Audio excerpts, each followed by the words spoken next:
Greetings, Sleepy Bean Piece here. Welcome back. Now, you all have read the title, so let's get right into it. In this video, we're going to be analyzing, more basically speculating on how strong Monkey D. Dragon really is currently and how strong will he be in the end of the series. Now, let's get into it. Now, Monkey D. Dragon, he's a man shrouded in the shadows, his motives profound and his power largely unknown. But that doesn't stop us from theorizing. In this video, we're breaking down everything we think we know about Dragon, his incredible strength right now, and how powerful he's destined to be and to become by the end of the series. Now, let's start with what we do know, or at least what we've been heavily hinted at. Dragon's power. Dragon's power is incredibly elusive, but the few glimpses we have are nothing short of inspiring. Remember, in Lockdown, Luffy was about to be executed by Buggy when a mysterious gust of wind followed by a lightning strike saved him. Many believe this was Dragon's doing. This suggests a developed ability that manipulates the weather itself. Imagine controlling winds strong enough to push ships, conjuring torrential rain, or even summoning lightning bolts. If this is his power, it's a Logia type or a very powerful Paramecia on a scale we've rarely seen. Or it could also be a mythical zone or just a zone. Now, he is also the most wanted man. The world government, with all its might, deems Dragon the most wanted man in the world. This isn't just because he leads a revolutionary army, it speaks volume about his individual threat level. To earn a title, you don't just need a strong ideology, you need the power to back it up. We're talking about a level of strength that even the Yonko and or admirals respect and fear. Now, for his Haki mastery, it's implied, his father, Garp, is a Haki master, of course. His son Luffy is becoming one and will be, in the end of the series, the strongest character in the series. It's almost a giving that Dragon possesses all three forms of Haki: Armament Haki, Observation Haki, and most certainly Conqueror's Haki. As the leader of an army challenging the world, his ambition and will must be astronomically high, making advanced Conqueror's Haki a logical conclusion. Could he even be a master of future sight or a truly devastating user of advanced Conqueror's coating? Now, look at his top commanders. Sabo, who can go, as the term goes, toe to toe with an admiral. Now, know that there's context behind that fight is that Fujitora lowered his level to Sabo's level. Fujitora was never hit once, while Sabo was, and even Sabo stated that he was lucky that Fujitora didn't take him serious, or he would have died. Now, Ivankov, a former fighter, and formerly Kuma, a warlord.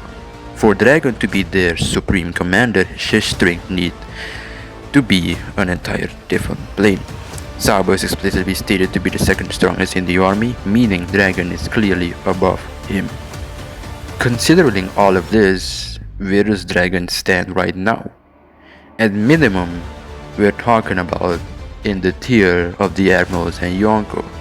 Know that the Admirals and Yonkos are basically in the same tiers, both relative, comparable, and some maybe above another and another.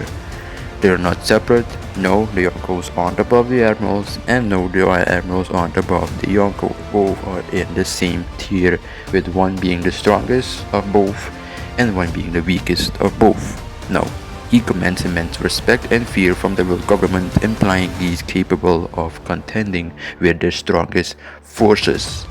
His weather manipulation, if confirmed, would be an incredible, versatile, and destructive power, capable of turning the tide of large-scale battle. Now, for his Haki, expect him to have top tier haki, perhaps even exceeding characters like Shanks in terms of raw conqueror strength, giving his world changing ambitions. We know that Shanks' haki is being compared to Joy Boy, though Shanks' goal, the will he needs to have, is, you could say, not the will you need to have to change the world, as that is Dragon's ambition. And as we see that those who have that will to have the world have a strong conqueror's haki effect. As we can see, Luffy, Joy Boy, Emo, and even Rocks, and at the end of the series, Blackbeard. And as we also can see, Shanks is also comparable to that, though his goal we don't really know about, but we are sure that he doesn't want to change the world. He's not just a strategic mastermind, he's a powerhouse kept deliberately under wraps by Oda, a sign that his reveal will be truly monumental. Now, let's look into the future. The final saga of One Piece is upon us, and Dragon set to play a pivotal role. How powerful will he be when the dust settles and the new world order is established? Now, Dragon's ultimate goal is to dismantle the world government to change the world and dismantle the celestial dragons. Same for Sabo.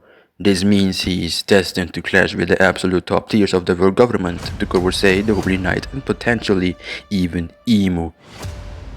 To do that, he must reach an insane level of power, which also implies he indeed has Conqueror's Haki, being the son of Garp, being the father of Luffy, and having that ambition to change the world.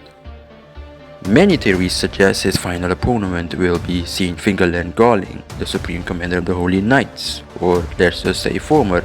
That theory has been debunked since we have a new supreme commander of the Holy Knights, and that is Fingerland Shamrock, the big brother of Shanks. This character is presented as the embodiment of everything Dragon despises, aka Saint Fingerland Galling, and you could also say Shamrock, the arrogance and cruelty of the celestial dragons. For Dragon to defeat Galling, but now Shamrock, who's likely an incredible formidable fighter, his power needs to be at its absolute peak. As a Monkey D, Dragon carries the will of the D. He's a man of destiny, just like his father and son. This narrative weight suggests he'll be a force that fundamentally reshapes the world.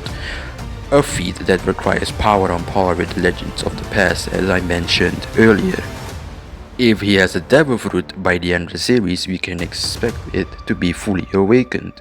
Imagine a weather manipulating Devil Fruit user who can control natural disasters on a global scale, summoning typhoons, generating massive earthquakes with thunder, or creating localized devastating super storms. Speculation for now, this will make him a destructive force unlike almost anything we've seen. Now, by the end of the series, by the end of One Piece, when the final battle rage and the world's fate hangs in the balance, Dragon won't just be strong. He'll be one of the absolute strongest characters in the entire series. He'll likely be in the god tier, quote, of One Piece characters, on par or even surpassing the likes of Prime Garp for sure. Right now, it's quite obvious that yes, he could be at the level of Garp, or even above, being Garp's son and base of the Shonen trope, or the new gen surpassing the old gen.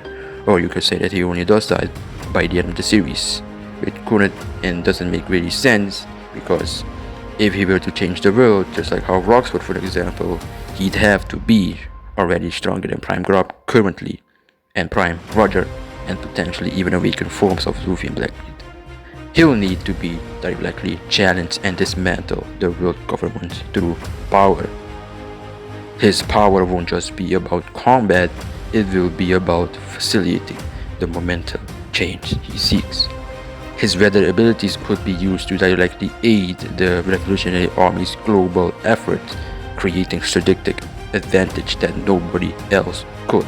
Now, the true freedom incarnates his strength will be a revolution, a reflection, of his unwavering will to bring true freedom to the world. Now he might even embody a specific god title or mythical figure related to storms and revelation, similar to how Luffy became, sun god Nika. Now, Monkey D. Luffy remains one of the most compelling and enigmatic figures in One Piece. His true power is closely guarded secret, but every hint, every rumor, every reaction attributed to his points to a man of unparalleled strength and conviction. As the final saga unfolds, we can expect Dragon to step out of the shadows, unleashing his full power and showing the world why he is truly the most wanted man. His battle will be as much as Clash of Ideologies as it is a display of raw might, culminating in a new dawn for the One Piece world. Now, what are your theories on Dragon's power? Do you think he has a devil fruit? Or is his power something else entirely? Let me know in the comments below. Don't forget to like this video, subscribe for more One Piece, and ring that notification bell so you don't miss our next deep dive. That's a reminder. As for his statements, Dragon has but a few dialogues following. I quote, "There are many things that humans cannot stop, or humans will dream in the change of an era." Quote, "A child is their parents' weak spot." Quote, "There can be no happiness in a world where those deemed unnecessary are weeded out and eliminated. One day I will change this world, you mark my words." Quote, "Not be glad about victory because it's war." Quote, and the last dialogue of him is him saying the world is waiting for our answer. And talking about they will move when the Holy Knights move, and when the Holy Knights move, the real battle begins. So if we were to scale Dragon right now, he would be comparable to his father, Prime Garp, which is comparable to Prime Roger, which is comparable to Prime Whitebeard, comparable to Prime Shiki, and yes, above Rocks. Now why would that be above Rocks is that more than 12 years have passed after Rock's death, and if those characters hadn't surpassed Rocks yet, then you must be joking. So right now, how strong would Dragon be?